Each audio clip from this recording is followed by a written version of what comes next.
Hey everyone, welcome back to my blogs. তো সেদিনকে আমি আর ঐশী যাচ্ছিলাম চাঁদপাড়ায় একটা এক্সিবিশন বসেছিল মিলন ব্যাংকোয়েটে। তো সেখানেই গেছিলাম।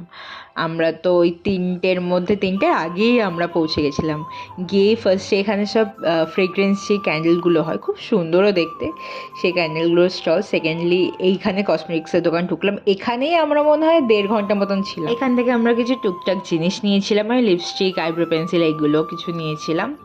তো ওখানেও আমাদের প্রায় 450 না 600 টাকা মতন বিল হয়েছিল। আচ্ছা, আর এই কুন্দানেরগুলোতে এসে আমার যে কিলো লাগছিল, ট্রাস্ট মি, মানে নিজেকে যে আমি কী কষ্ট করে কন্ট্রোল করেছিলাম যে না, কিচ্ছু কেনা যাবে না, আমি ঘুরতে যাব, তো টাকা সেভ করতে হবে। তারপরে এই উলেরগুলো, তারপরে এই অ্যান্টি টার্নিশ সেগুলো, ওই জুয়েলারিগুলো, অনেক সব ছিল। আর প্রত্যেকটার যে প্রাইস রেটটা, ওটা প্রচণ্ড রিজনেবল ছিল। মানে যে জিনিসটা তুমি বাইরের থেকে 200 টাকা দিয়ে কিনছো, অফকোর্স ওটি তুমি 160 টাকায় পেয়ে যাও, তাহলে বাই নট যাবে না কেন?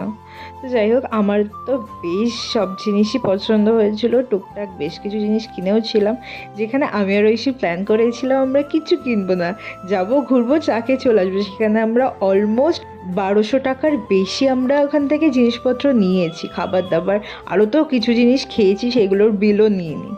লাস্টে আমরা লাকি ড্রর ওখান থেকে গিফটও পেয়েছিলাম। চলো তোমাদের লাস্টে দেখাচ্ছি। যাই হোক, এখানে একটা হোম বেকারি এরকম কেক মতন বানায়, তো দিদির কাছ থেকে আমি একটা চিজ কেক নিয়েছিলাম, একটা ট্রাফেল নিয়েছিলাম মেবি। আর আমি বাড়ির জন্য কিছু কিউট চকলেট নিয়েছিলাম। এখানে আমি টেস্ট করছিলাম। তারপর একটা আমের আচার, আর মা যেহেতু চালটা ভালো খায়, তো মার জন্য চালটা নিয়েছিলাম। আর তোমাদের একবার পুরোটুকু দেখিয়ে দিচ্ছি। এটা হচ্ছে অনেকক্ষণ পর, তখন আস্তে আস্তে লোক ঢোকা শুরু করেছে, বাট আমরা যখন গেছি তখন অনেক স্টল বসেও নি, বসাচ্ছে। তার মধ্যেই ঐশী বেশ কিছু টপ ওয়াগেরাও নিয়ে নিয়েছি।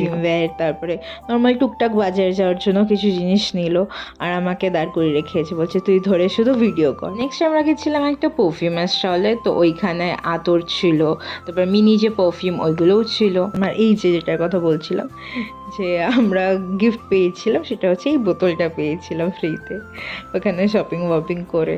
তারপর এই চাঁদপাড়ার পুতুল দোকানটা যে আমার কি পছন্দ, এখানে গেলেই মনে হয় আমি সব নিয়ে নিই। সেদিনকেও গেছিলাম, গিয়ে ঐশী আমাকে বললো কিনা দেবে না, তাই বেচারি কষ্টে আমি বাড়ি চলে এসেছি। তো চলো আজকের জন্য এইটুকুই, বাই।